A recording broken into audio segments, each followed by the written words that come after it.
Swedish physicist Oscar Klein suggested an unusual answer. Take a look at the cables supporting that traffic light.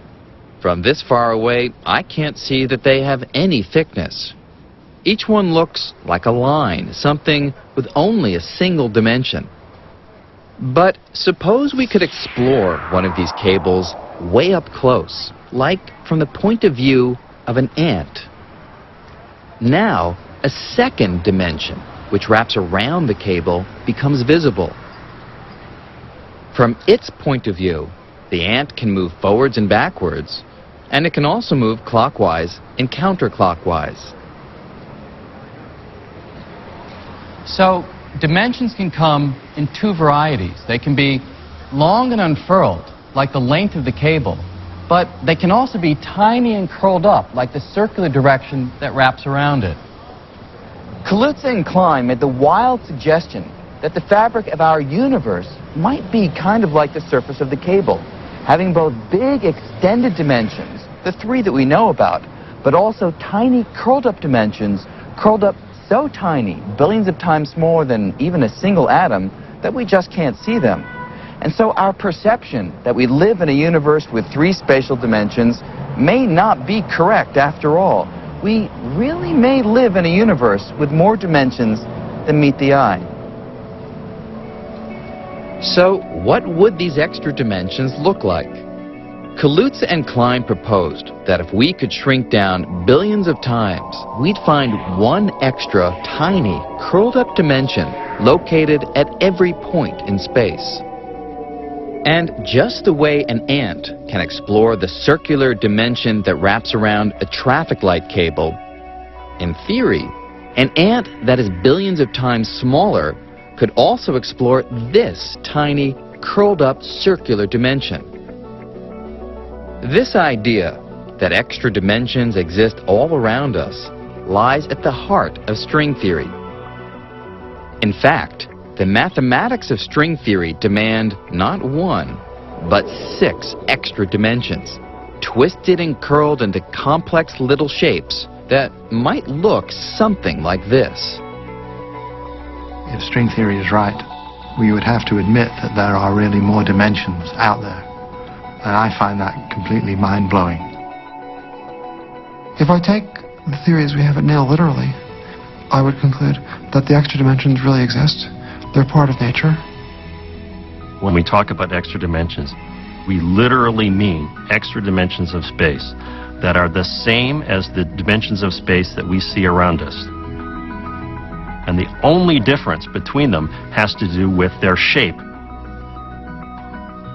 But how could these tiny extra dimensions, curled up into such peculiar shapes, have any effect on our everyday world? Well, according to string theory, shape is everything.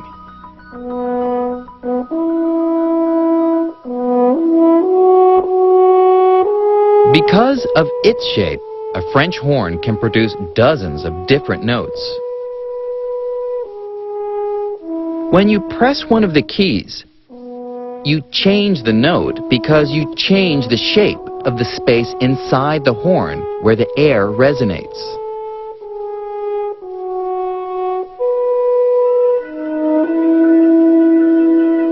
And we think the curled-up spatial dimensions in string theory work in a similar way. If we could shrink down small enough to fly into one of these tiny, 6-dimensional shapes predicted by string theory, we would see how the extra dimensions are twisted and curled back on each other, influencing how strings, the fundamental ingredients of our universe, move and vibrate. And this could be the key to solving one of nature's most profound mysteries.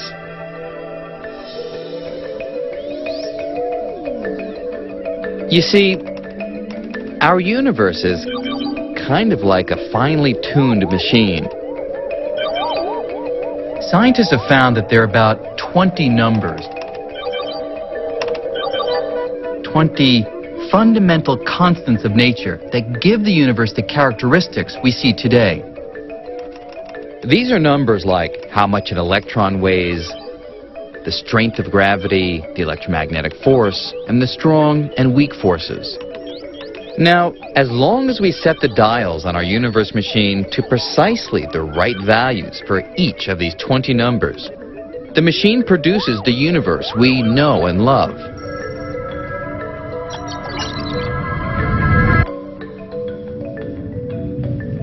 But if we change the numbers by adjusting the settings on this machine even a little bit, the consequences are dramatic.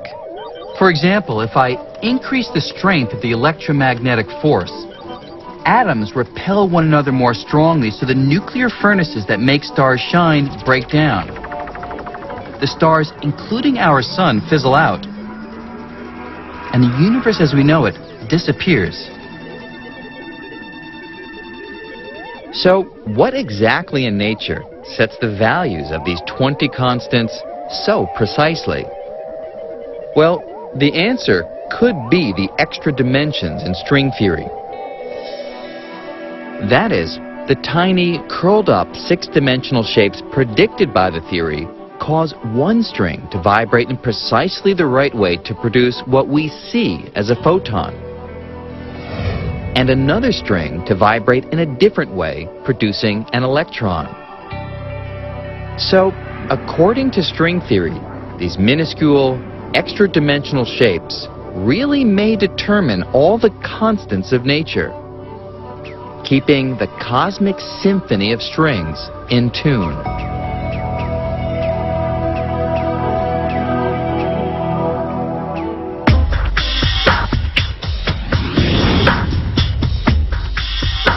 By the mid-1980s, string theory looked unstoppable.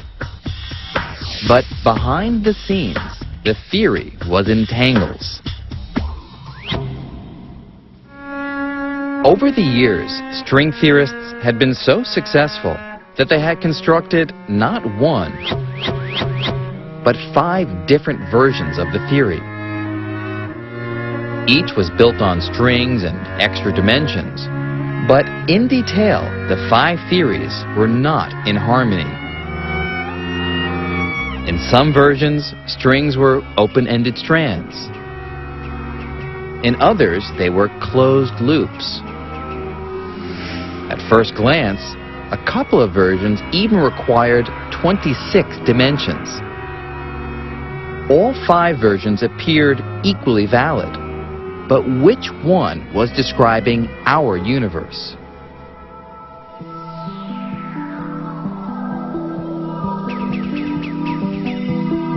This was kind of an embarrassment for string theorists because on the one hand we wanted to say that this might be it, the final description of the universe, but then in the next breath we had to say, and it comes in 5 flavors, 5 variations. Now, there's one universe, you expect there to be one theory, not 5. So this is an example where more is definitely less.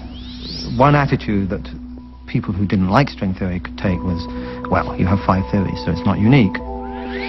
This was a peculiar state of affairs because we were looking just to describe one theory of nature and not 5. If there's 5 of them, well, maybe there's smart enough people would find 20 of them, or maybe there's an infinite number of them, and you're back to just searching around at random for theories of the world. Maybe one of these 5 string theories is describing our universe. On the other hand, which one and why?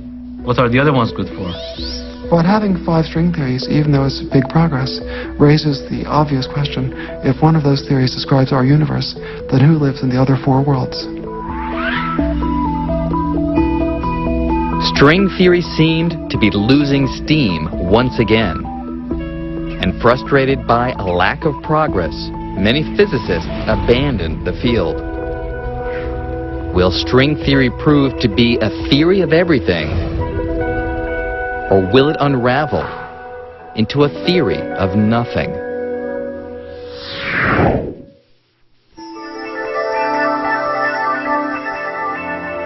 On NOVA's website, go behind the scenes with Brian Greene. Journey into the subatomic world.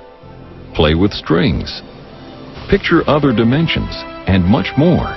Find it on pbs.org.